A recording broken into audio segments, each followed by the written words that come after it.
Quand je pense, les gars, qu'avant ce match, j'ai osé me plaindre que la Suède n'avait pas ramené ses grands joueurs, que la plupart des grands joueurs suédois n'étaient pas présents aujourd'hui, les Gyökeres, les Isak, les Kulusevski n'étaient pas présents.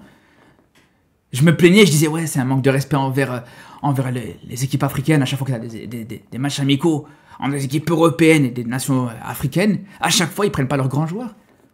Mais je vous dis la vérité, les gars, mais heureusement qu'ils n'ont pas ramené ces grands joueurs, les gars. Heureusement qu'ils n'ont pas ramené ces grands joueurs, sinon, on peut le dire, les gars, l'Afrique aurait encore moins de respect. Parce que vous imaginez, ça aurait été quoi avec Gyökeres et Isak, les gars? T'as pris 5 buts sans les meilleurs joueurs de la Suède. 5 buts. Ça aurait été quoi avec Gyökeres et Isak? T'aurais pris 8 buts? Ça aurait été 8-3 le score, 10-3. Aujourd'hui, les gars, aujourd'hui, le mec qui a mis le triplé, là, Kemi Seba ou je sais pas quoi, les frères. Dites-vous, hein, le mec, il avait plus marqué en club depuis 2023, les gars. Depuis 2023, il a plus marqué un seul but dans son club, les gars. Je sais pas si vous réalisez.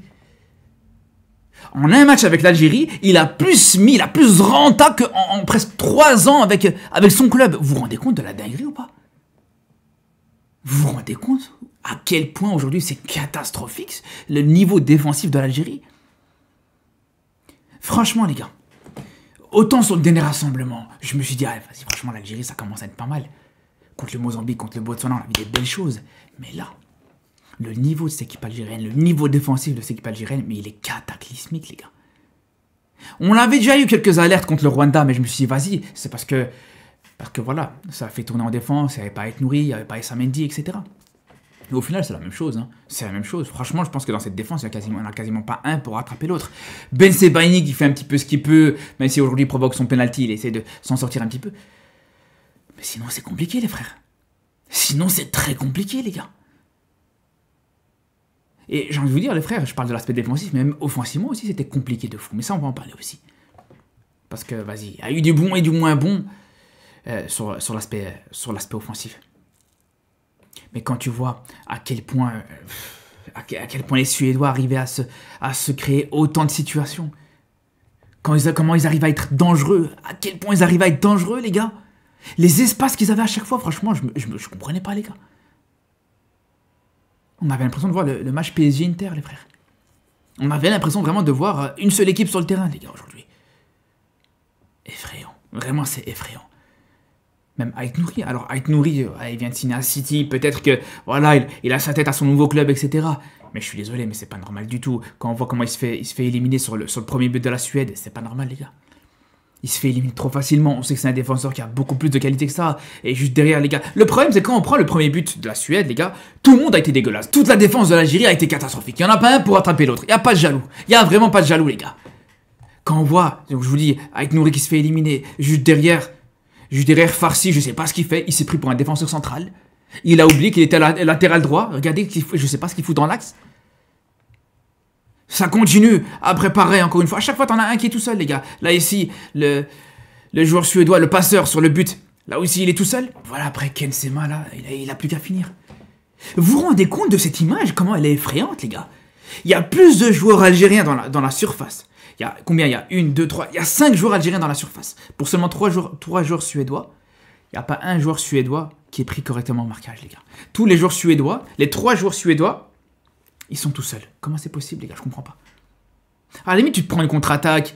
J'ai envie de vous dire, les gars, t'es en infériorité numérique. T'as un joueur qui est tout seul. Ça peut arriver. Mais là, tous les joueurs tous les joueurs suédois, les 3 seuls joueurs suédois qui sont dans la surface, ils sont solo. Non, c'est une dinguerie, les gars. Vraiment, je vous dis, c'est une dinguerie. Mais je sais même pas si ces joueurs-là sont capables de défendre, les frères. À ce niveau-là, c'est plus des lacunes défensives, les frères. C'est un retard, c'est vraiment un retard. Il faut refaire toute la formation défensive. Je comprends pas comment c'est possible. Un duel, ils savent pas le gagner. Est-ce que vous vous rendez compte du match d'Issa Mendy, les frères? Est-ce que vous vous rendez compte de son match catastrophique? Lui, c'est un joueur de Ligue 1, ça? Ça, c'est un joueur de Ligue 1. Mais je suis même pas sûr qu'il a sa place en National 2, les frères. Je vous dis la vérité. Quand on voit sur quasiment tous les buts, déjà, il est responsable. Il a à chaque fois sa responsabilité, les frères. À chaque fois, il est impliqué sur un des buts de la Suède. À chaque fois, il laisse un joueur libre de tout marquage.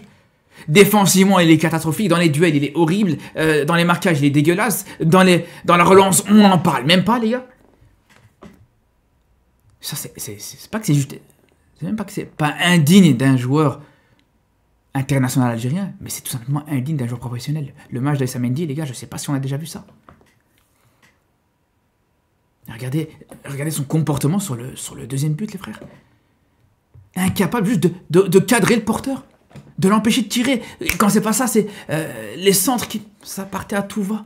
Ça partait à tout va dès qu'il y avait un centre qui devait se jouer sur le côté d'Aïssa Mendy. Ça y allait, sans problème. Les gars, je suis désolé, c'est pas normal, les frères. C'est pas normal, tu peux pas aller à une CAN avec ça. Tu peux pas aller avec une CAN avec ça. Je pensais vraiment, avant ce match, je me suis dit, vas-y, il y a peut-être moyen de s'en sortir malgré tout, ça peut... Non, les gars, je suis désolé. C'est cataclysmique. Et là encore, je vous dis, je parle de cette action-là, mais c'est pas comme si c'était la seule action. Comme je vous dis, défensivement, il perdait tous ses duels. Les marquages, ils étaient beaucoup trop laxistes de sa part. À chaque fois, il cadrait pas assez bien le porteur du ballon.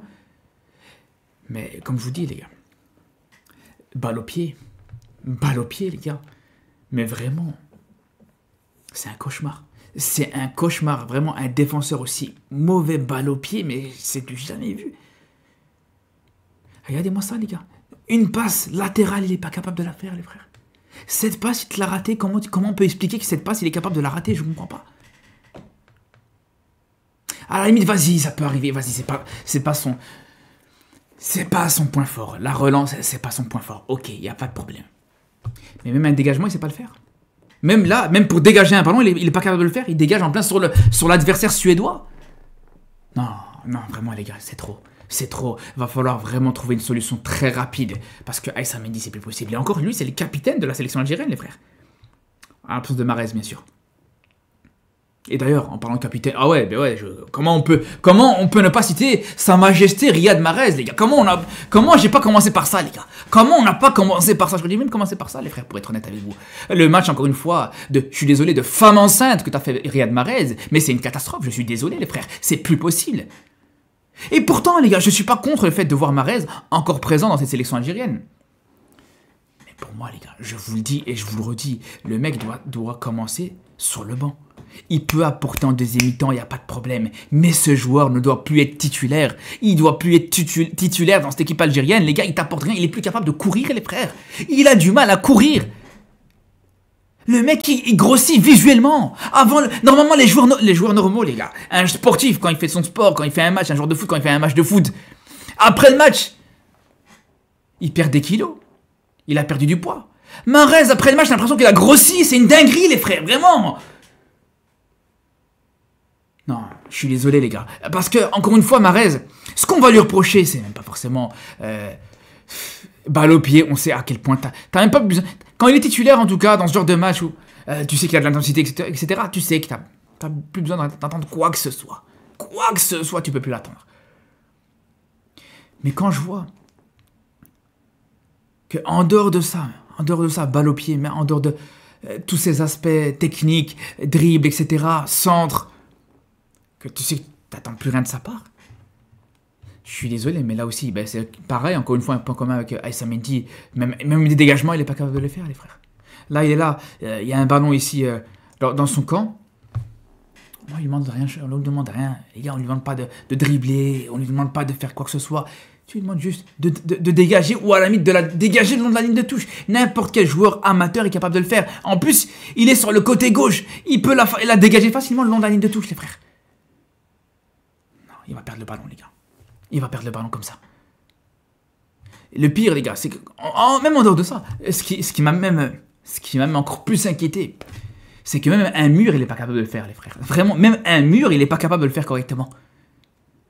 Est-ce que vous vous rendez compte? Le b.a.-ba du football, les gars. Tu prends n'importe quelle personne dans la rue, tu lui dis, t'es pas chaud pour nous faire un mur vite fait pour un coup franc? Tout le monde est capable de le faire, les gars. Mahrez, il n'est pas capable de faire ce mur. Et pourtant, les gars, il connaît bien les coups francs. Lui-même, il sait très bien à quel point, s'il y en a bien dans cette équipe, sur le terrain, sur tous les territoires suédois à ce moment-là, les gars, s'il y en a bien un qui est au courant et qui sait très bien comment il faut faire attention sur les coups francs, à bien rester collé, à quel point le mur doit bien rester collé, c'est Mahrez, les frères. Parce que non seulement c'est un spécialiste sur les coups francs, ça, c'est clair, mais surtout parce qu'il a déjà marqué des coups francs comme ça, les gars. Il t'a déjà marqué des coups francs de cette manière. Contre le PSG en Ligue des Champions. Vous vous rappelez de ce coup franc, les gars? Donc c'est là où c'est problématique. Après, ça, c'est pas le coup franc du but. Mais dans tous les cas, c'est quand même une dinguerie. Ça montre à quel point il est plus dedans, il est plus impliqué. C'est un petit détail, mais ça montre énormément, les gars. Mais ça, c'est même pas forcément la faute. En fait, je suis dur avec Mahrez, mais c'est même pas la faute de Mahrez. C'est même pas la faute de Mahrez. Mais c'est ce clochard de Petkovic. Aujourd'hui, les gars, je sais pas ce qu'il cherche. Je sais pas ce qu'il cherche. Est-ce que vraiment, aujourd'hui, Mahrez a la fille de Petkovic en otage?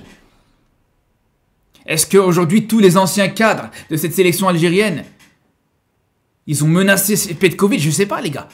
Mais au bout d'un moment, est-ce qu'il veut pas tourner la page une fois pour toutes? Est-ce qu'il veut pas un petit peu apporter du sang neuf à cette équipe? T'as des joueurs comme Malza, qui t'a fait un match hyper intéressant contre le Rwanda, qui t'a fait encore une entrée encourageante aujourd'hui. Tu ne fais pas jouer aujourd'hui, tu ne mets pas titulaire. Encore pire que ça, Hadj Moussa, les gars, Hadj Moussa. Hadj Moussa, sur ce rassemblement, il s'est fait cracher dessus, les gars. C'est aussi simple que ça. Il rentre vraiment tout en fin de match contre le Rwanda. Aujourd'hui, il rentre pas du tout. Et c'est marrant, les gars. Parce qu'il y a une image qui représente tellement la situation, les frères. Il y a une image qui représente tellement ça, les gars. Regardez sur le banc en fin de match, les frères. On est dans le temps additionnel. 92e minute. Mahrez qui a joué le match. Mahrez qui, encore une fois, qui est toujours favorisé, qui a un traitement de faveur, qui est favorisé, qui a des passes droits. Il te fait un match exécrable, il a été horrible. Il est sur le banc, il est mort de rire, les gars. Il est mort de rire. Et je vais même pas vous dire, il y en a certains qui ont vu peut-être ce qu'il aurait pu dire à ce moment-là. On ne va même pas aller jusque-là, ça c'est pure spéculation, on va pas rentrer là-dedans. Mais pendant que Mahrez il est mort de rire, à côté de ça, t'as un Hadj Moussa qui aurait mérité de jouer, qui aurait même mérité d'être titulaire. Regardez, les gars, il est dégoûté de cette défaite. Et de ne pas avoir joué aussi. Mais voilà, on voit cette différence de compétitivité, cette différence d'implication. Mahrez n'est même plus impliqué aujourd'hui. Et c'est encore lui le capitaine de cette sélection. Et c'est encore lui le titulaire indiscutable de cette sélection algérienne. C'est pas normal, les gars. C'est pas normal. C'est là où je vous dis que pour moi, Petkovic a du sang sur les mains. Pour moi, Petkovic a cette responsabilité. Parce qu'il y en a qui vont dire, ouais, regardez, Petkovic, il a fait des changements intéressants, c'est bien. C'est pas des changements intéressants. Mais pour certains joueurs, c'est des joueurs qu'il a fait sortir. C'est des joueurs qui auraient dû même pas être titulaires. C'est aussi simple que ça, les gars. C'est aussi simple que ça. Mahrez, comme je vous dis, jamais de la vie devait être titulaire. Benrahma, les gars, comment Benrahma peut être encore titulaire en 2025, les gars? Comment Benrahma, qui joue en 2e division saoudienne, il peut encore être titulaire dans cette équipe d'Algérie? Je comprends pas, les frères. Comment ça s'appelle? Benzia, qui joue en Azerbaïdjan, il est meilleur que Benrahma. Il a montré beaucoup plus que Benrahma dans cette sélection algérienne sur l'ensemble de sa carrière, les gars. C'est la vérité. On parle d'un joueur dominé pour le trophée de Puskás, un joueur qui t'a fait des masterclass depuis l'arrivée de Petkovic, etc. Je vous le dis, je ne suis pas le plus grand fan de Benzia, c'est pas le meilleur joueur, etc. de cette équipe, mais pour moi, il est plus légitime, il est beaucoup plus légitime qu'un Benrahma. Aujourd'hui, Benrahma, c'est plus possible, frère. Benrahma, je le dis, de toute façon, c'est à chaque match de l'Algérie, on répète cette phrase. Benrahma, c'est plus possible. Benrahma doit plus jouer. Ça fait des années, même à l'époque de Belmadi, on le disait déjà, les gars. Donc c'est là où c'est trop. Comment il peut être encore titulaire? Comment il peut être encore titulaire? Et il y en a qui vont défendre Petkovic en disant, ouais, regardez, les changements, ils sont intéressants. Ah, mais les changements, il a fait un coaching gagnant. Mais coaching gagnant de rien du tout, les gars.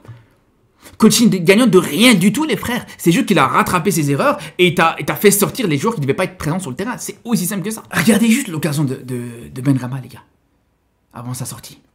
Le mec, il a une occasion de but. Il est en position de frappe. On connaît tous ses qualités de frappe, les frères. On les connaît très bien. On sait à quel point à l'époque de Brentford, il t'a sorti des masterclass, il t'a mis des buts de fou, il t'a vraiment eu des bangers. Il est dans la surface, les gars, quasiment à hauteur du point de pénalty. Il va pas essayer de tirer. Il va pas essayer de dribbler. Il va même pas essayer de te faire une passe à Gouiri, il va faire une passe au défenseur central suédois, les gars. C'est du jamais vu. C'est du jamais vu. C'est la première fois que je vois ça de ma vie, les gars. C'est la première fois que je vois ça. Le mec, il est dans une position quasiment à hauteur du point de pénalty. Il te fait une passe au défenseur central suédois. Et il y en a encore qui vont me dire, ouais, non, mais le coaching de Petkovic était pas mal. Non, mais Petkovic, il te fait un coaching gagnant, un coaching payant. Coaching gagnant de rien du tout, les gars. Il t'a juste corrigé ses erreurs. Il t'a juste fait sortir les joueurs qu'il devait sortir. Les Mahrez, les Benrahma, les Aouar. Les Aouar, comment je vais pas parler des Aouar aussi, les frères? Les gars, je suis désolé, Aouar, c'est plus possible. Pareil, lui aussi, c'est plus possible. Les gars, en tant que titulaire, c'est plus possible, c'est plus envisageable. T'as la chance d'avoir des Mazda, des Shaibi, des joueurs intéressants, des jeunes joueurs qui peuvent être intéressants dans cette équipe algérienne.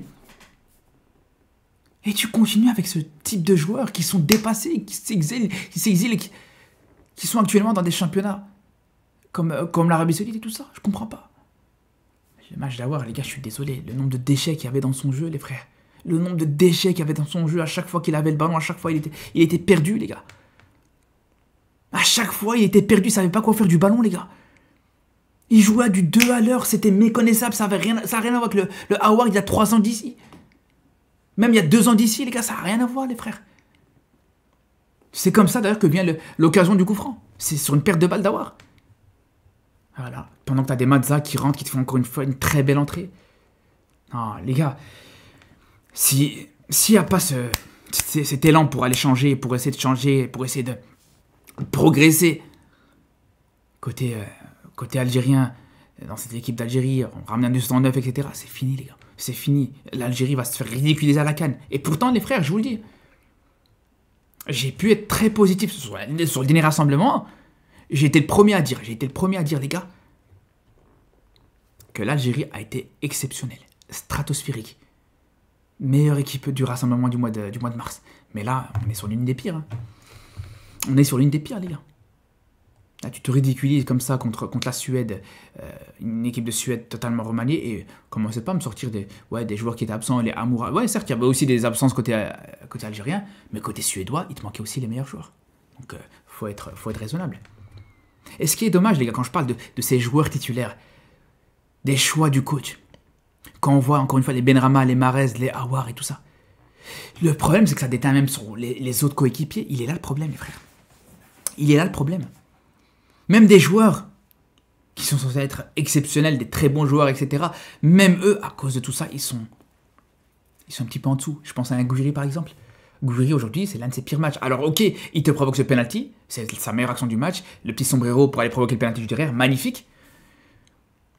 Mais le nombre de situations où c'était compliqué pour Gouiri, quand on voit ici, par exemple, cette perte de balle. Mais encore une fois, voilà, regardez comment il est esselé. Les milieux de terrain sont trop bas, que ce soit Boudaoui ou Aouar sont beaucoup trop bas. Mahrez, on n'en parle même pas, les gars, je ne sais pas où ce qu'il est. Beaucoup trop. Et absolument tout seul, regardez, je ne sais pas combien de dizaines de périmètres, de centimètres carrés sur le côté, les gars. Il est tout seul. Complètement isolé. Donc ouais, ok, on peut reprocher ce match de Gouiri. Mais il a été très mal entouré. C'est là où c'est problématique, c'est là où il faut faire des changements, les gars. Pareil, les gars, physiquement aussi, il s'est un peu fait bouger sur ce match-là. Mais ce que je reproche le plus à Gouiri, c'est cette action-là. Pour moi, sur cette action-là, même si encore une fois, voilà, ça manque de mouvement sur ses côtés, sur lui, à ses côtés plutôt, autour de lui. Mais sur cette action-là, pour moi, il peut faire beaucoup mieux. Tu pars sur un 2 contre 1. T'as la possibilité de partir en contre-attaque. T'as pris de l'avance, etc. Mais il tarde beaucoup trop à prendre sa décision.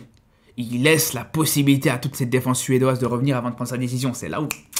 Là, vraiment, il m'a frustré. Même si, voilà, regardez comment il est excellent encore une fois. Il y a Bounedjah, et encore Bounedjah, regardez où ce qu'il est, les gars. Je sais pas ce qu'il peut faire là-dessus. Donc on voit à quel point c'est compliqué. Mais je vous dis, déjà pour commencer, pour moi, le milieu de terrain, il est très clair aujourd'hui. Il y en a qui ont gagné des points, il y en a qui ont perdu. Les gars, je vais vous dire une chose. Un joueur qui, pour moi, est sous-coté dans cette équipe d'Algérie, c'est pas un joueur parfait. C'est pas un joueur exceptionnel. Je veux dire, il a certaines lacunes, certaines limites, on est d'accord. Mais dans ce registre-là, non seulement à son poste, mais aussi dans la possibilité de valoriser les autres milieux de terrain, c'est Bentaleb, les gars. Je vous le dis, Bentaleb, pour moi, est sous-coté. Encore une fois, je suis persuadé, convaincu du fait que, voilà, il a des lacunes, on est d'accord là-dessus. Mais il apporte aussi beaucoup. Il apporte un équilibre au milieu de terrain. Défensivement, il est présent. Offensivement, je parlais de l'action de Gouiri. Elle vient de Bentaleb. C'est Bentaleb qui crée ces décalages. Et ça permet à Benasser de jouer un peu plus haut. Ça permet à un Boudaoui d'être un peu plus libéré. Ça permet... Voilà. Même tu fais rentrer un Mazza dans ces conditions-là avec un Bentaleb autour de lui. C'est plus facile. C'est pour ça que pour moi, il ne faut pas le minimiser. Je vous le dis, les gars. Bref, en tout cas, les frérots, on se dit à très vite. Et à demain, d'ailleurs, pour un petit bilan, enfin même un gros bilan sur les équipes africaines, avec les pires et les meilleures nations africaines de ce rassemblement, les pires et les meilleurs joueurs aussi africains de ce rassemblement. Je vous dis la vérité, les gars, il y aura des Algériens qui seront dedans. Dans les pires ou dans les meilleurs, à voir. Je vais pas vous spoil. Sur ce, on se dit à très vite et surtout d'ici là, les gars. Prenez soin de vous.